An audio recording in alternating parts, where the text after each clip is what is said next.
Yeah, so hello everyone, I'm Hugh Bowman, Action Coach, as you all know. But today I'm interviewing Carly Saul from Strawberry Seed Consulting, HR expert, and done plenty of work with tradespeople before in the past, and I guess that's what we want to touch on today. So, hello, Carly. Hi. Well, Carly, you know the sort of people I'm largely working with. You know, a lot of them in the construction and the smaller industry, and I presume you've been dealing with them. Yeah, endlessly. and we're probably about 10% of our clients are in building construction sort of trades. Yep. Yeah. Okay. So I guess, I mean, I'm looking for direction from you on some of these questions, but I guess like just right at the very start, we need some definitions of some key things. Like stand down is the biggest one. What does it really mean? That's a really interesting one because there's a big difference between downturn and stand down. And stand down is a very specific, narrow definition under the Fair Work Act. Mm-hmm. And it was actually written initially to cover things such as there's a fire in your building and you can't trade, or there's been a flood in your town and no one can get to work. That's what it was written for, the intention. So it wasn't written for what we're experiencing now. And it was really written because the reason why stand down is so narrow is because if you stand people down under that provision, you don't have to pay them anything, any entitlements, any wages. You are essentially saying, I'm in an emergent position and I cannot pay you because we cannot trade. And therefore I'm able to do that. Now the employees' entitlements still accrue during that time. So their service is still kept on and they would still be accruing annual leave and sick leave, etc., based on the hours they would have ordinarily worked, but they just won't be getting paid. Right. That is why stand down is very, very specific. Now, what isn't, and I'll give you a really good analogy I heard the other day. So a stand down at the moment is really only if there's a government directive that says you cannot trade. So if you're a beautician, for example, right now you are not allowed to open your business. Yeah, so therefore that comes under stand down provisions. So government has directed you not to trade. So you are in a situation where you can stand down your employees. Now, if you're a car dealership who can open their doors, but they've got no customers coming through, that's a down term, and that is not under stand down provisions. So they're very down term or downturn. Downturn. It's considered a downturn in business. Yep. It's you don't have enough clients or customers that you previously had, but you're still able to trade. So there's, it's very narrow, and anyone that is considering using stand down should only do so with legal advice if they're not under a government directive. Right. And probably one of the hardest things I think for people to grasp is I get a lot of calls saying, oh, but Qantas are doing this or this person's doing that. Everybody is under different industrial instruments, whether they're under an award or an employment agreement. Well, I'll talk about those in a minute, but whatever your industrial instrument is, you've got to work within that. And so some industrial instruments such as EBAs may have provisions written into them for stand down, but most don't. Right. So most of the guys in the back of my mind are like plumbers and electricians. They're all under award. And awards don't include stand down. So and at the moment, they're all able to trade if they choose to. They can trade, yeah. They're not going to come under stand down.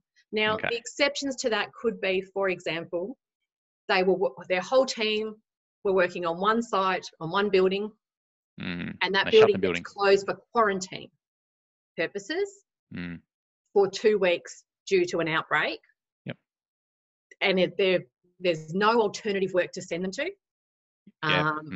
That would probably be able for that 2-week period to apply. And this is what's happening right now in New Zealand. They've pretty much shut building sites. Yep. Yeah. So if the government came out and said building and construction is no longer able to work, then stand down and provisions would apply because that's a government directive. Okay, well, let's talk about downturn then. Surely that's because some of the guys I'm working with now, the discussion has been, hey, we don't have enough work, and some guys have left. Some are on holidays. Some are having leave without pay. All in one company, I might add. Yep. And I've sort of talked about, well, maybe we are going to have to wind back, I guess hours, days, time on. I guess this comes a bit further down our list here. But so downturn, how does that? Can you give a bit more definition around that, please? Yeah. So a downturn in business means that, okay, you don't have enough work for everybody. Yep. Right. So in that case, a lot of the things you're talking about are the exact things we're suggesting people do. Now, any change to someone's conditions of employment. Now, I guess this is where I'll touch on the industrial instruments. So underpinning everything is the Fair Work Act. Okay, that's the minimum requirements for everybody. Sitting above that are the awards or an enterprise bargaining agreement or an EA that may have more than what's in the Fair Work Act. And as you said, most of your guys are going to fall under an award.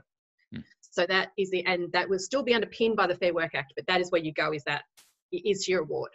Now, an employment agreement you can have in place with someone sits above that again, but it still has to meet the minimum requirements of both the award and the Fair Work Act. Yep. So under awards, you can't just unilaterally go to someone, and right now I'm talking about full-time and part-time employees. Yep. You cannot just go to them and say, I've made a decision that I want you to do X, Y, and Z. I'm cutting your hours by half. I'm sending you off on annual leave. There are requirements written into those awards that actually cover those things. So, for example, you can only direct someone to take annual leave if they have an excess of leave more than 8 weeks under most awards. Right. So if they're under that 8 weeks, you can't just go to them and say, you have to take annual leave. You could ask them and say, is this a good idea? Would you like to? So that's the real question, is what people are doing and what most of our clients are doing are going to their team, and I'm saying over communicate at the moment and saying, this is where we're at. This is the amount of work we have. And I mean, our intention is to keep everyone employed for as long as we can, but the reality is these are the circumstances we're working in. So here are some of the options available. To keep everyone on, in the first instance, would there be anyone willing to take annual leave? Would you be willing to take a drop in hours? I've had some clients who have had all of their team have agreed to work 4 days a week, and the 5th day they're taking is leave without pay. You can absolutely consult with them and you can come to an agreement, and whatever that agreement is, you should definitely put it in writing, but it still has to it still can't be less than what they're entitled to under their award. Okay. On an hourly rate basis? Well, you can't drop their hourly rate below award rates. I have had clients that their team have all agreed to drop back to the award rates. Oh, okay. So that's possible. Yeah. So again, it's this idea that everybody takes a bit of a hit so that we all stay employed. Yeah. I've seen, and in some instances, they've taken the hit on their rate and also a cut in hours. They've agreed to that cut in hours. Yeah. Okay. So that, that's just working with your team. And absolutely, I've seen employees who have said, hey, a young graduate in one of my companies who said, you know what, I'm going to go back and live with mum and dad, put me on leave without pay, give the hours and time and to someone else who needs it. And I'll go surfing. Yeah. Admin staff, same thing, who have said, I'm going to go off on mat leave early, or I'm going to, again, I'm working because I'm in my 60s and I like working, but I've decided that I'll just go and leave without pay and don't worry about me. So I've seen employees doing that, which is nice. It's helpful. But the main thing is you just can't walk in and say, this is what we're going to do. You want to consult with and there's consultation requirements under the award that you need to make sure you're following, which is talking to them, coming to agreement. And if you make that agreement, fantastic, put that in writing. Yeah, fair call about the writing thing, because I don't think anyone that I know has done that just yet. Because if you've got nothing in writing that says that that's what you've mutually agreed to, then they can come back and say, well, you owe me. Because if I'm a 38-hour week employee and you're only paying me 20 hours at the moment, and there's nothing in writing to say that it's any different, they can come back and claim that later. And everyone's friends until they're not in the world of HR. So, whatever the discussion has, follow it up with an email or a text or something, preferably written down. But, in the worst case scenario, even if it's just a text conversation to show that that was agreed. And if you sit down and have a team meeting to talk about it, have minutes for that meeting, which you send everybody to say, hey, this is what we discussed. What I suggest is having a meeting with everybody and saying, look, this is where we're at. And also ask them what suggestions they have. What are your ideas? What do you guys think we should do? Because they might come back and say, hey, wouldn't it be easier maybe if we all did this or we all did that? So they're part of the process. And I've had clients tell me they've had employees that have come up with the ideas that they haven't even thought of. Yeah, no, that's an excellent one. So, hey, how about we do the first 3 days of this week and you do the last 3 days and split teams or something? Yeah, and they might come up with stuff you haven't thought of, and then you can go away and go, thank you, I really appreciate your input. Go away and then go back and talk to them individually. Because also in a group meeting, not everyone's going to put their hand up. and then talk to them about their individual circumstances and what might work for them, or, you know, try and, you know, again, it'd be nice in an ideal world for everybody to be doing exactly the same thing, but it's not always the case. Yeah. Oh, that's great. What you're trying to avoid is redundancy. Yes, right? Absolutely. So you're trying to avoid redundancy, and you're doing everything you can to do that. Now, if you are at the point where there is just no work, and you can't move people to other sites, you can't make those agreements to sort of spread the work out, then you can agree, like, for example, we know that this JobKeeper payment, which at the moment is immediate release, but will hopefully be legislation this week, will kick in. Now, if your business is going to be able to qualify for that, and you can give people for a little bit, you know, even a reduced amount of work for a period of time to get through to that point, that's the ideal. That's what that's the aim of it. So, but I also have some clients who have gone, well, look, I've only got work up to the end of, you know, after Easter. And then people have agreed to go on their annual leave or go on leave without pay until that kicks in. And then, so they're still on the books. And that's what the purpose of that is. You know, redundancy should be your last resort.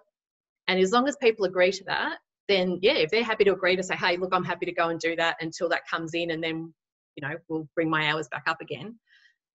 You can do that as well. Well, pleasingly, that's the intent of everyone I'm working with, is that they're I mean, redundancy is also an issue around cash as well for business owners, but yeah, and whether redundancy applies. So it depends on your award. Certainly, building and construction award, it does. If the employee is more than the number of start again. It's been a very long week for me, and I know it's not that far in.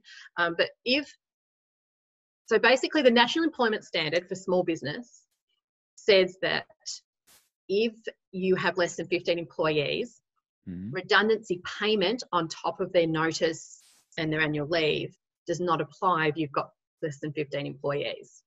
But you also have to look at the award. So some awards actually do have redundancy payments for small businesses. Building and construction is one of them.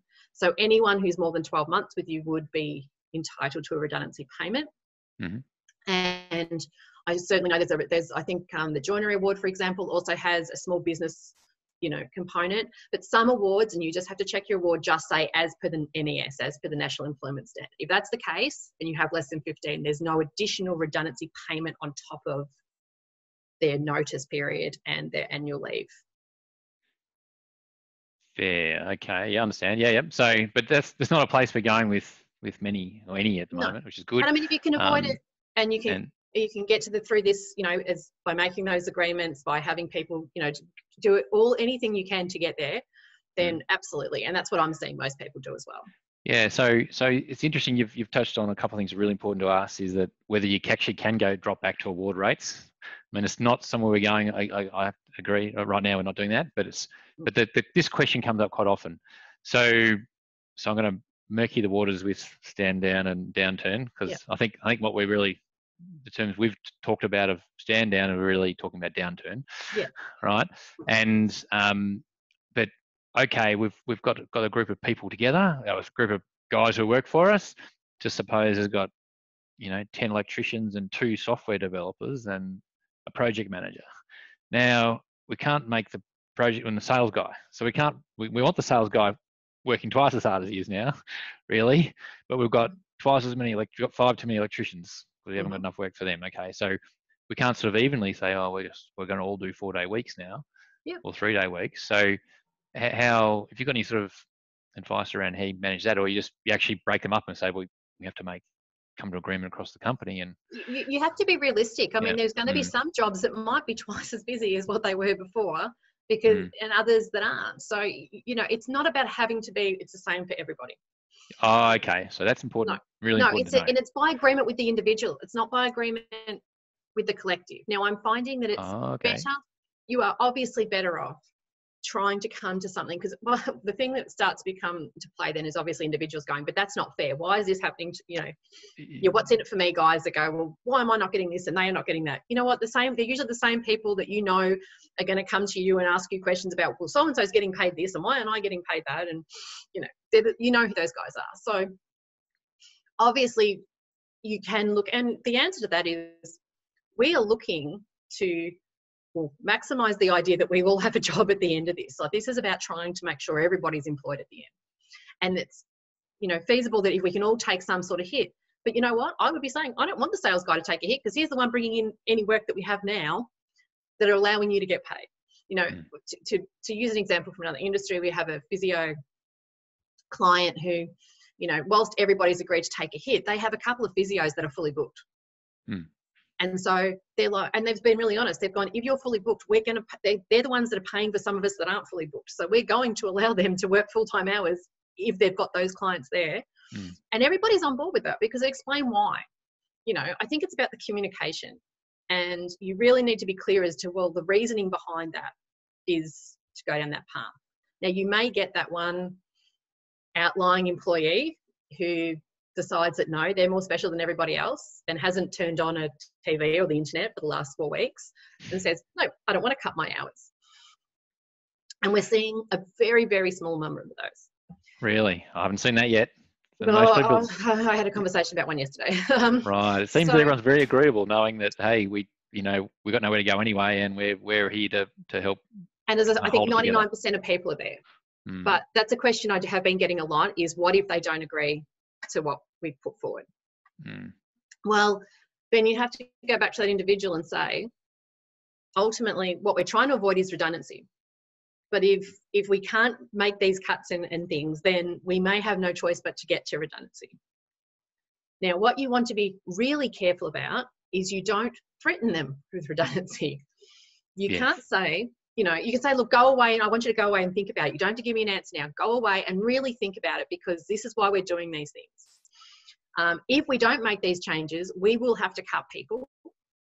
And that's what we're trying to avoid. That's the conversation you have with them at that point. What you don't say is, well, if you don't agree to this, I'm going to make you redundant, because that actually opens you up to an adverse action claim or a general protections claim, because the person will say, well, I wasn't a genuine redundancy. They only terminated me because I refused you just want to be really careful the words you're choosing in those conversations, no matter how frustrating that person is being. I think that's a topic for a whole nother webinar of being a convincing business owner and negotiating with staff is something separate. It's a genuine concern at the moment, though, that people are using that, because it can come back and bite them. Ultimately, casuals versus full-timers and part-timers, casuals are only engaged on a per shift basis. So if you're going to cut staff, I would be cutting casual hours first. It's a no-brainer. That's what the whole purpose of a casual is for. So you should not be talking to a full-timer about reducing their hours if you're still paying a casual. I know you might want to, and it may be as a group you agree to that, but you've got to be really careful, because true casuals should be working, varied hours. They shouldn't be just working for you 38 hours a week. Yeah. I appreciate that. I will preface that to say, if you have casuals that are just working for you 38 hours a week and really are no different to a full-time employee, I would probably treat them like they're a full-time employee for the purpose of this. Oh, good call. Yeah, fair enough. I've also come across some people questioning over full-time should be converted into casual, because they might end up having like not much work this week, but full week next week, and be here and there. Yeah, I've heard that too. So if you change a full-timer to a casual, you're making their position redundant, because they are fundamentally a different form of work. One is a permanent form of work. One is a non-permanent form of work. So you could go to now, and I have had clients go to a couple of staff and say, look, we don't have a full-time position for you anymore. We just don't. And their position is redundant, and they pay out their redundancy. But they've said, but what we can offer you is a casual position if work does come up, and we'll pay you for the work that you do based on the minimums in the award. And that is how they've but their position, their full-time position, it's not an alternative position, casual. Now, an alternative to that is to say, all right, we don't have the hours, negotiating that cut in hours to a part-time position, which can be done week by week. But you can also say, you could have the discussion and say, well, okay, next week I've got 20 hours work. So you can work 20 hours and have 18 hours leave without pay by agreement. But then if more work comes up, it's just switching leave without pay to paid hours. Paid work, yep. So that's actually, so they're still a full-time employee. They're just working, they're just taking leave without pay for the hours where there's no work, and that might fluctuate. So that's a really good way, a solution to that. Yes. Okay. But you do need to kind of agree that on a week-by-week basis. And again, make sure it's in writing that there was that agreement, because the burden of proof is always on the employer to show that that was what the agreement was. And verbally does not cut it. No, exactly. Okay. Yeah, no, well, that's really interesting, because I think there'll be lots in that boat. Yeah. And a lot of my clients are doing that. They're just, what's the work we got on next week? Is everybody happy to just do that? And most people are quite agreeable to it. They're like, and some, if they've got the income to do it or the cash flow to do it, are allowing them to take annual leave in the first instance to if they can allow them to do that, which is great, which means they're still getting paid. They're not losing pay, but it's also bringing down their leave balances too. So if you did at some point have to go down the track of redundancy, you're going to have to pay that leave out anyway. Well, so, that's what I found. Most businesses are very happy to pay them their holidays if they can afford it, you know. Yep. The main thing is, again, it's by agreement. They just can't direct them to do it. Yeah, fair enough. Yeah, okay. So what level of work are you doing around like subsidies? I mean, I guess with the government JobKeeper and things like that. Look, there's a number of subsidies, both federal and state, and I'm suggesting that people are talking to their accountant about that. So JobKeeper is at the moment, it's a media release, it's an announcement. It will hopefully be legislation this week.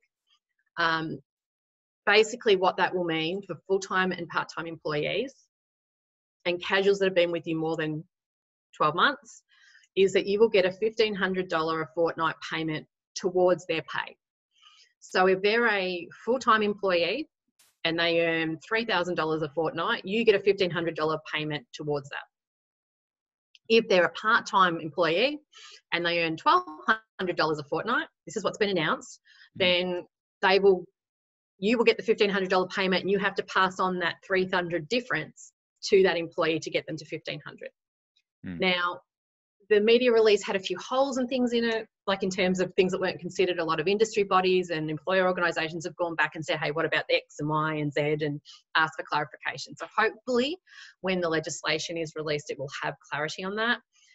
Whether or not you qualify for it, you shouldn't, I'm sort of saying to people, yes, take it into consideration, but don't base all your decisions around whether or not you're going to get JobKeeper. There is going to be, I understand, some flexibility around proving your drop in business. It may not necessarily just be a straight, well, March last year to March this year. Every business is kind of different. It depends how their cash flow works and their revenue works and all that sort of stuff. So that's something I would definitely be discussing with your accountant. There's certainly some support around, things like offsetting some of your BAS and all that kind of thing. Again, that's a discussion with your accountant. There is $10,000 state government grants in Victoria at the moment, which you can access. One that's probably of real interest to your clients would be the support for the apprentices.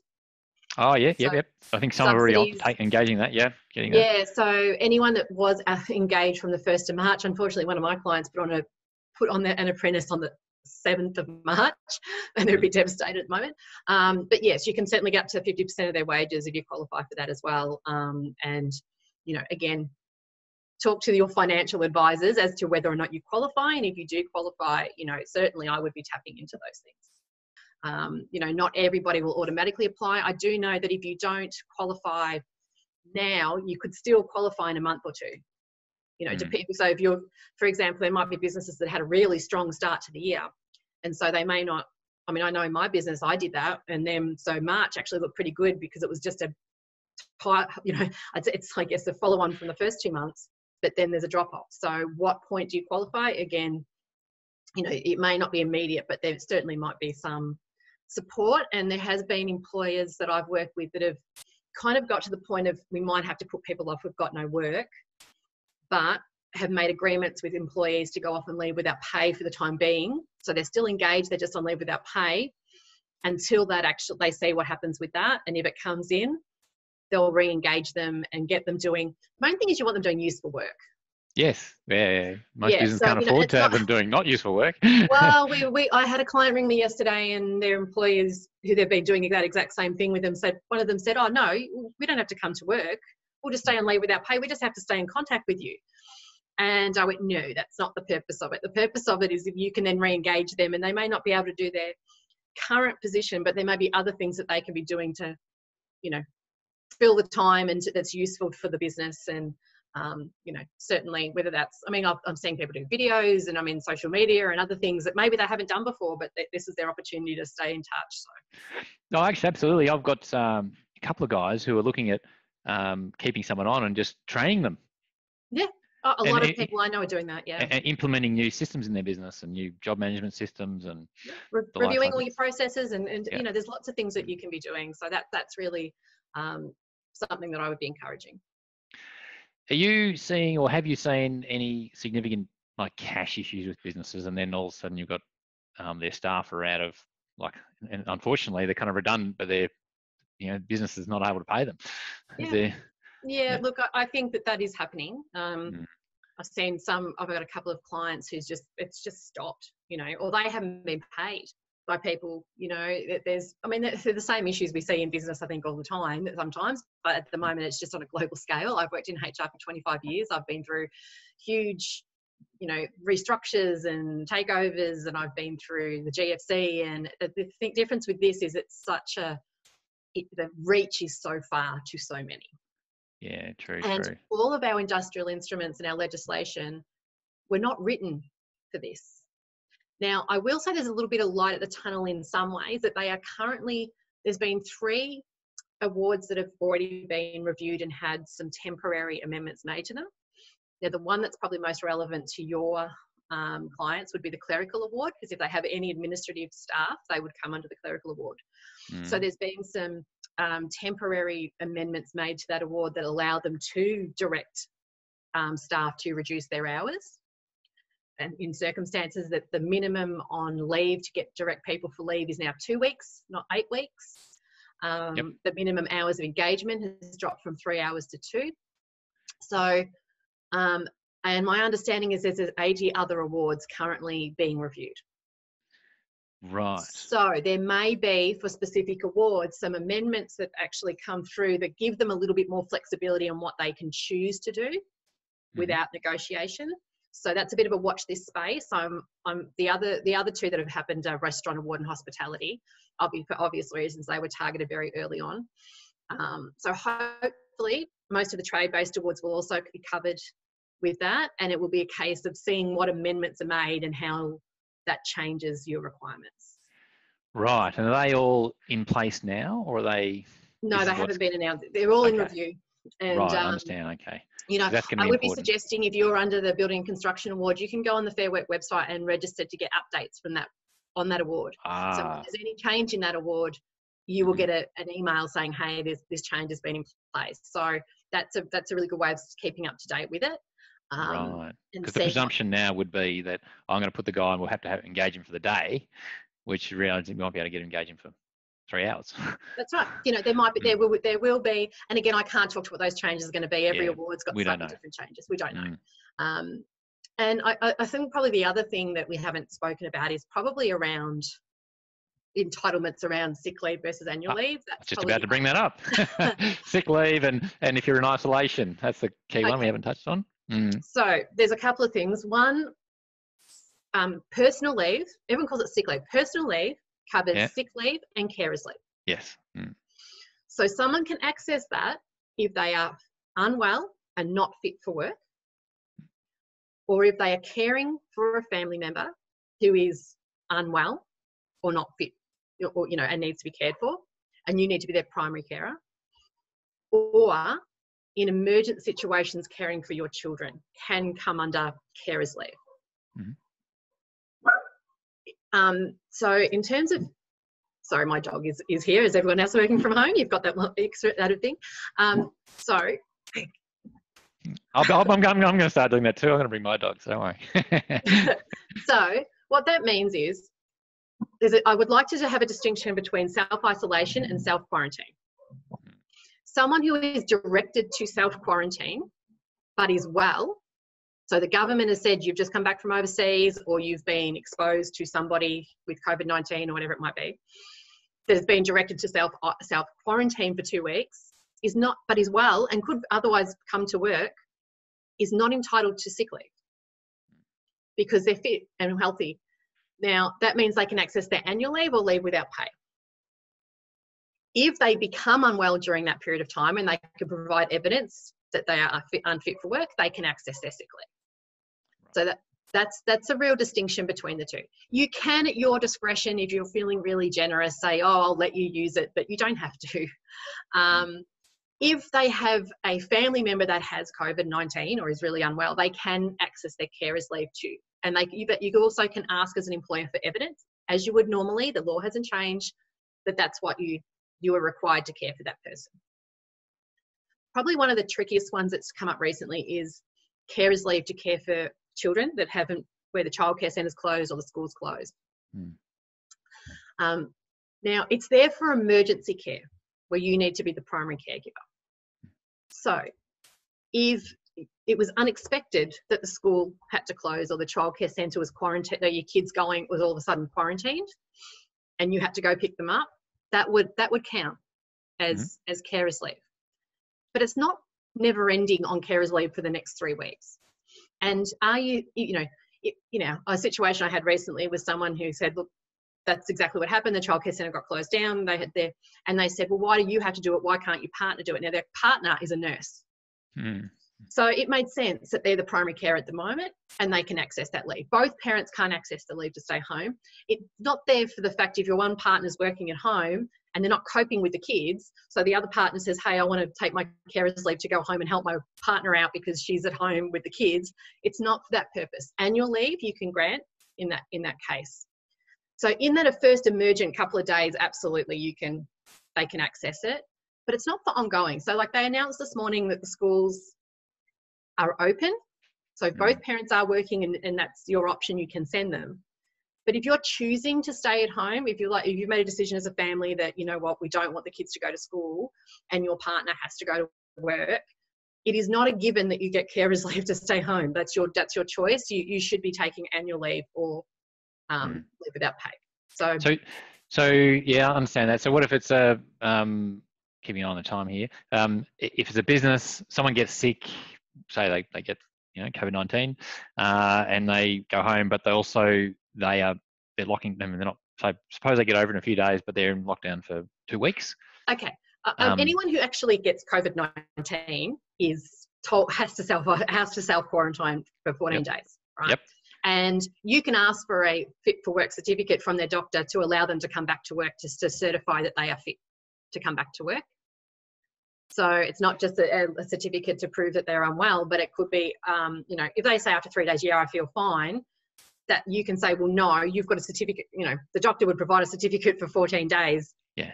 You don't have to accept them back before that 14 days. So is that personal leave for the full 14 days? Yeah. Well, if they're unwell, well, it is, because if they've got a certificate that says for 14 days, then yes, it is. And they would only get a certificate from that for if they're unfit. If they've got COVID-19, they are ill, I guess. Yes. They are, even though they're fit for work. And look, if there is an opportunity for something, and I know for most of your clients it won't be, but if someone, says, look, I feel fine, but I've been diagnosed, and there's something they could be doing at home, if there is procedures or processes that you can be getting them to review at home or whatever, you can give them work to do at home. Yes. Okay. Yeah. So, that's okay as long as they're fit, they're fit and well for work. But yeah, if they have been diagnosed particularly, then they've got a certificate that says they're off work, then they would qualify for personal. Yeah. Well, I'll be directed to do that or be obligated to do that. One or the other. Probably the most complicated one I've seen is when the employee is fine and fit and well, but says, I don't want to come into work because I'm concerned. Now, this is where a little bit of compassion, I think, goes a long way as well. Because if you really want to play hardball with someone in that situation, you can go, we've got work for you. We've got a job here for you to do. You're fit and well. You've got nothing to tell me annual leave is by approval. It's not a God-given right to take annual leave whenever you feel like it. But I would be certainly erring on the side of compassion. Like, if you don't have enough work for everybody already and that person wants to go off on their annual leave, I would allow them to do so. But they're not unwell.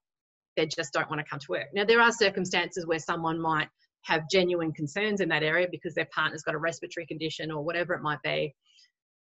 they're still not entitled to access their sick leave, but they can access their annual leave and their leave without pay. And I would really just encourage people to be compassionate in that situation. Wow. Well, there's a lot there. I reckon, Carly, we've probably covered enough now. We've done an enormous amount, but you've given us some magnificent gems, really are. So I appreciate you jumping on and being available for us. No problem. Thank you very much.